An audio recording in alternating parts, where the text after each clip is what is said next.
All three in favor of the winner, the Venus.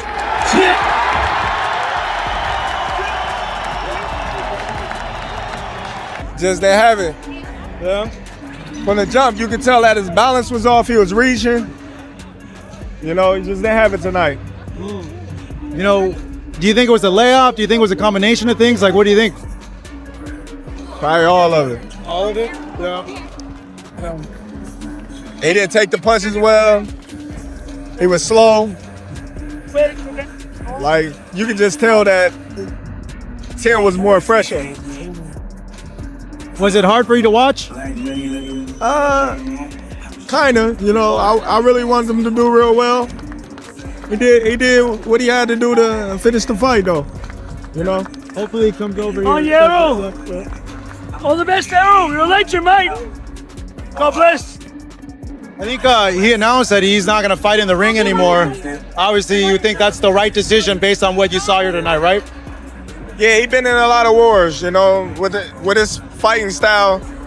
Come forward, take some punishment, dish some punishment, and try to break somebody down. That type of style, you know, it only goes so far. From the opening bell, Errol Spence Jr. looked far from a fighter easing back into competition after nearly 3 years away. He established his jab early, controlled distance with accurate straight left hands, and showed the timing and composure that had made him one of boxing's top champions. It was immediately clear that Spence intended to compete at a high level rather than simply shake off ring rust. Well done, brother. Well done.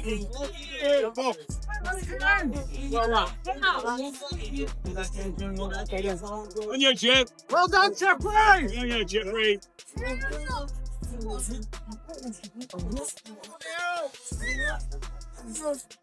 About 117 to 111. 117 what? 111. 0.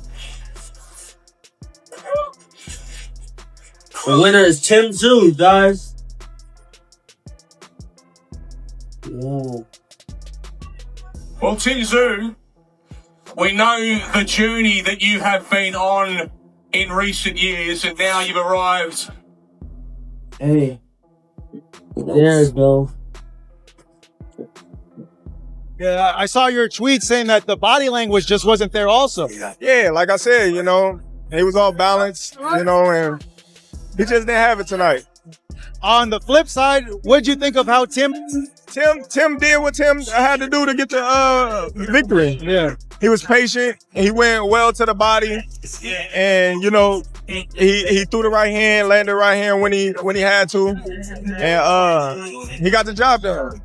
How does he match up now with the guys at 54 or 60, guys like Boots, guys like Virgil Ortiz, in your opinion, Terrence? I don't see him coming back down to 154. He looked real strong at 160, so we'll see him with Carlos Adames and all those. Tim Tszyu, however, had no intention of allowing Spence to dictate the fight. Backed by his home crowd, he continued pressing forward, targeting the body, closing the distance, and forcing exchanges whenever opportunities appeared. The opening rounds were shaped by tactics and patience, but as the contest progressed, the pace increased and momentum began shifting from one fighter to the other. I was starving myself to get to 154, and I feel a big difference at 160. I feel like, yeah, I just feel much stronger, you know. One of my big things is strength, being able to bully my opponents, and I felt like that's what I did. I was actually a bit in shock. I thought, you know, Errol Spence was a legend again, but how I felt in front of him just felt completely different. At what stage did you think you had it?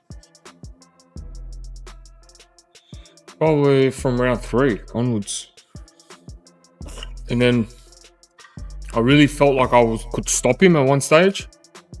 But then again, he knows how to bounce back. Whenever Spence seemed to settle into a comfortable rhythm, Tszyu responded by applying pressure and forcing him into competitive exchanges.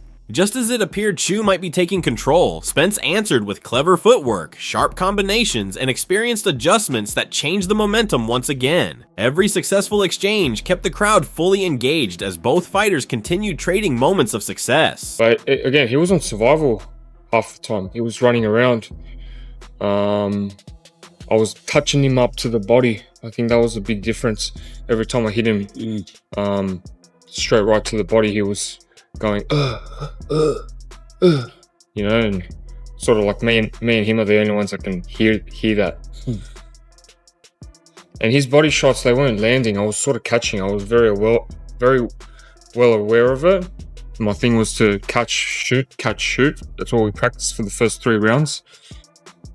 In my first, you know, I've been dropped 4 times, I think, or 3 times in the first round. So my thing is, I get too excited very quickly, so I need to slow it down and be able to, you know, take the fight nice and slowly. So that's why I was just like, you know what, think of defense first, and then the offense will go for. Neither boxer was able to completely impose his preferred style throughout the fight.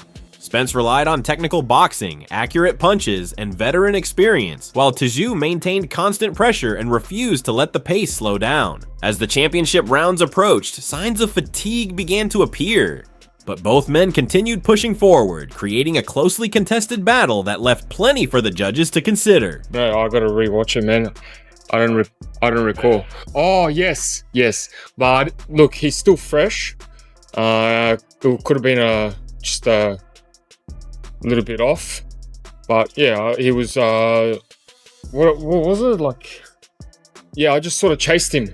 Sort of what I did to Jeff Horn in the first round. The final round carried the intensity of a fight that had been building for months. Both fighters finished strongly, knowing every exchange could influence the outcome on the scorecards.